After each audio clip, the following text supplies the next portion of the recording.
এখন চলে যাব আমাদের আজকের প্রথম ঘটনা, এবং এটি একটি ইমেইল। সেই ইমেইল থেকেই পড়ছি, যেভাবে তিনি লিখেছেন আমি ঠিক সেইভাবেই পড়ে শোনানোর চেষ্টা করছি।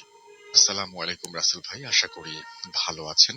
আমি রাজশাহী থেকে নাহিদ আফরান। ভূত এফএমে পাঠানো এটা আমার ফার্স্ট স্টোরি। ঘটনাটি এখন থেকে 2 বছর আগে আমার নিজের জীবনে ঘটে যাওয়া একটি মর্মান্তিক ঘটনা। শুরুতেই বলে রাখি, আমি ছোটবেলা থেকেই এসব অলৌকিক বিষয় নিয়ে খুব ইন্টারেস্টেড। তাই সময় পেলেই আমি আর আমার বন্ধুরা মিলে রাতে ঘুরতে বের হই সেই সব জায়গায়, যেগুলো জায়গা নিয়ে আমাদের এলাকায় অনেক রহস্যময় ঘটনার প্রচলন আছে। ঘটনাটি যেই সময়ের, আমি তখন 10ম শ্রেণীতে পড়াশোনা করছি, আর 3 মাস পরে আমার ফাইনাল এক্সাম। এমন সময় আমি আমার বাসা থেকে ততটা বের হই না। আমার গ্রামটা রাজশাহী জেলার বাগমারা থানায়। আমাদের গ্রামের প্রবেশ পথে অনেক বড় একটা জঙ্গল পড়ে। ওই জঙ্গলটি স্থানীয় ভাষায় কালীতলা নামে পরিচিত। এই জঙ্গল দিয়ে অনেক অলৌকিক ঘটনা আছে, পরে সময় পেলে আপনার কাছে পাঠাবো। এখন মূল ঘটনায় আসি। দিনটি ছিল সোমবার। সেদিন আমার এক চাচাতো ভাইয়ের কাজিনের বিয়ে। আমি এবং আমার 3 চাচাতো ভাই রকি, গোলাম এবং শাকিল বিয়ে বাড়িতে গেলাম। সেখান থেকে ফিরতে আমাদের মোটামুটি অনেক রাত হয়ে গেল। আমরা 4 জন হাঁটতে হাঁটতে একদম আমাদের গ্রামের ওই জঙ্গলের কাছে এসে পড়লাম। একটু ভয় ভয় লাগছিল। প্রথমে ভাবলাম আব্বুকে ফোন দিয়ে আসতে বলে, কিন্তু আমার এক চাচাতো ভাই বলে উঠল, আমরা তো 4 জন, চল, ভয় নেই। আমি একমত হলাম। তারপর আমরা 4 জন একসঙ্গে জঙ্গলের মধ্য দিয়ে হাঁটতে শুরু করলাম। আমরা তখন জঙ্গলের প্রায় মাঝখানে চলে এসেছি। ঘড়িতে সময় 12টা 40। বলে রাখি, জঙ্গলটার মাঝখানে একটা চায়ের স্টল আছে, যেটা সন্ধ্যার পরপরই বন্ধ করে দেয়। কিন্তু আমরা সবাই অবাক হয়ে দেখলাম সেদিন এত রাত পর্যন্ত ওই চায়ের স্টলটি খোলা আছে। সেখানে প্রায় 15 থেকে 20 জন লোক নিশ্চুপ ভাবে বসে আছে। অন্ধকারে দোকানে জ্বলে থাকা হালকা আলোতে বোঝা যাচ্ছে সবাই এক দৃষ্টিতে আমাদের দিকে তাকিয়ে আছে, এবং তাদের পরনে লম্বা লম্বা কাপড়। কেউ কোনো কথা বলছে না। আমরা প্রথমে ততটা গুরুত্ব দিলাম না। আমরা যখন দোকানটা অতিক্রম করে চলে গেলাম, ঠিক তখন আমার চাচাতো ভাই গোলামের স্যান্ডেলটা ছিঁড়ে যায়, এবং সে যখন পেছন দিকে তাকায় তখন দেখে ওই দোকানে কেউ নেই, সম্পূর্ণ দোকান ফাঁকা। ব্যাপারটা আমরা আন্দাজ করতে পেরে সবাই দৌড় লাগালাম। এই ঘটনাতে আমার কিছু না হলেও আমার এক চাচাতো ভাইয়ের পরের দিন থেকেই প্রচন্ড জ্বর আসে। প্রায় 1 মাস ধরে ও অসুস্থ থাকে। ঘটনাটা এখানে শেষ হলে পারত, কিন্তু এর চাইতেও খারাপ কিছু আমার সাথে হতে যাচ্ছিল, আমি তা কখনো ভাবিনি। এর মধ্যে আমার এসএসসি ফাইনাল এক্সাম হয়ে যায়। আমার রেজাল্ট মোটামুটি ভালো হয়। তাই আমি আমাদের গ্রাম থেকে বেশ দূরেই একটা সরকারি কলেজে ভর্তি হই। কলেজটি দূরে হওয়ায় আমি আর আমার এক বন্ধু সিদ্ধান্ত নিলাম আমরা মেসে থাকবো। যেই ভাবা সেই কাজ। এপ্রিলের 12 তারিখ আমরা মেসে শিফট করি। বলে রাখি, আমাদের মেসটি ছিল 2 তলা ছোট একটি ফ্ল্যাট। সেখানে, যেখানে মোট 4টি রুম ছিল, নিচের 2টি রুমের একটিতে আমি, আমার বন্ধু এবং অন্য একটি রুমে ব্যাংকের এক ম্যানেজার থাকতেন, আর ওপরের 2 রুমে আমাদের কলেজের 2 জন টিচার থাকতেন।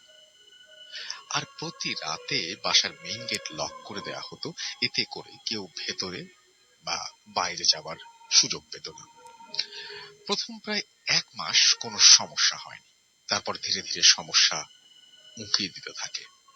আমার বন্ধুটি রাতে একটু তাড়াতাড়ি ঘুমিয়ে যায়, আর আমি বেশি রাত করে ঘুমাই। যেদিন থেকে আমি বিষয়টি আন্দাজ করি সেদিন ছিল বৃহস্পতিবার। রাত তখন আনুমানিক 2টা। বরাবরের মতন আমার বন্ধু ঘুমিয়ে গেছে, আর আমি মোবাইলে একটা মুভি দেখছিলাম। এমন সময় আমি দরজায় হঠাৎ করে কারো নক করার সাউন্ড পাই। আমি কোনো কিছু না ভেবেই দরজা খুলে দেই এবং দেখি যে দরজার ওপাশে কেউ নেই। তাই আমি মনের ভুল ভেবে দরজাটা লক করে শুয়ে পড়ি। ঠিক সেই মুহূর্তে আবারও দরজায় নক। আমি আবারও দরজাটা খুলে দেই, কিন্তু কাউকে দেখি না। এবার আমি একটু ভয় পেয়ে যাই। আমি আবার দরজাটা লক করে শুতে যাব, ঠিক সেই মুহূর্তে অনেক জোরে জোরে নক হচ্ছে এবং প্রচন্ড জোরে জোরে আমার নাম ধরে কেউ ডাকতে থাকে। আমি আমার বন্ধুকে ঘুম থেকে জাগাই, আর ঠিক সেই মুহূর্তে শব্দ আসা বন্ধ হয়ে যায়। এভাবে প্রত্যেক দিন রাত ঠিক 1টার পর এই ঘটনা আমার সাথে প্রতিনিয়ত হতে থাকে। কখনো কখনো কারো কান্নার আওয়াজ, অনেক জোরে জোরে হাসির আওয়াজ আমি প্রতিনিয়ত পেতে থাকি। রাতে মনে হতো আমাদের ছাদের ওপর অনেক লোকজন ফুটবল খেলছে। অনেক জোরে জোরে আওয়াজ পেতাম আমি। অথচ আমাদের ওপরের তলায় থাকা আমাদের কলেজ টিচারকে জিজ্ঞেস করলে তারা বলে এমন সাউন্ড কখনো পাইনি। এসব ঘটনা আমার বন্ধু প্রথমে অবিশ্বাস করলেও পরে ঘটনাটা বিশ্বাস করতে বাধ্য হয়। এসব বিষয় নিত্য নতুন হওয়ার কারণে আমি অতটা ভয় পেতাম না, কিন্তু তার পরের ঘটনাগুলো মনে পড়লে আমার গা শিউরে ওঠে। সেদিন ছিল 26 জুন 2017। আমার বন্ধুটি একটি প্রয়োজনীয় কাজে বাড়িতে চলে যায়। বন্ধুকে এগিয়ে দিয়ে বাজার থেকে ফিরতে ফিরতে আমার একটু রাত হয়ে যায়। আমি একটু ক্লান্ত আর রুমে একা থাকায় রাত 10টার মধ্যে ঘুমিয়ে পড়ি। সচরাচর তাড়াতাড়ি ঘুমিয়ে পড়ার অভ্যাস না থাকায় অনেক রাতে আমার খুব পিপাসা পায়।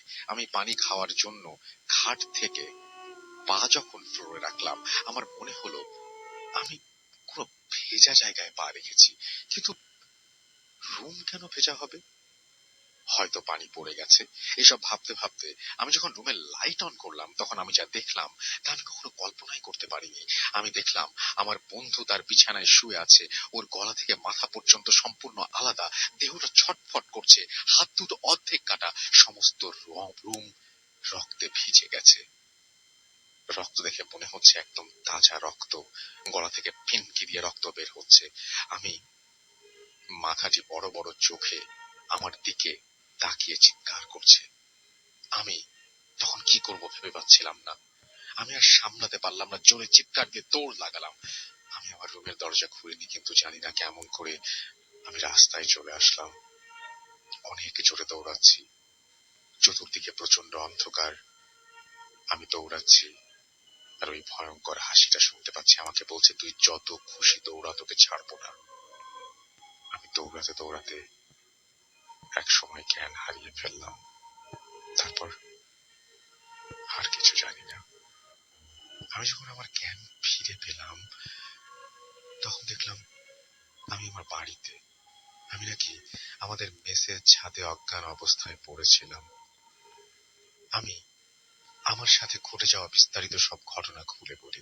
আর একটা অবাক করা বিষয় যে আমি ছাদে অজ্ঞান হয়েছিলাম, কিন্তু আমার রুম থেকে লক করা ছিল। তারপর এক বড় হুজুরের সাথে আমার দেখা করানো হলে হুজুর বলেন আমাকে নাকি খারাপ একটা জিন অনেক দিন ধরে আমার ক্ষতি করার চেষ্টা করছে, কিন্তু আমি 5 ওয়াক্ত নামাজ পড়ার কারণে করতে পারিনি। হুজুর আমাকে একটা তাবিজ দেন আর বলেন এটা সবসময় তোমার সাথে রাখবা, তাহলে তোমার কোনো ক্ষতি হবে না। তার কয়েকদিন পরে আমরা মেসটি ছেড়ে দেই। ওই ঘটনার পর থেকে আজ পর্যন্ত আমার সাথে আর কোনো অস্বাভাবিক ঘটনা ঘটেনি, কিন্তু আমি আজও মাঝে মধ্যে স্বপ্নের মধ্যে ওই বিকট শব্দটা, ওই হাসিটা শুনতে পাই। এটাই ছিল আমার জীবনে ঘটে যাওয়া একটি সত্য ঘটনা। এটা বলে তিনি তার ঘটনা শেষ করেছেন। আশা করছি ঘটনাটা আপনাদেরও ভালো লেগেছে। আমরা এখন চলে যাব আমাদের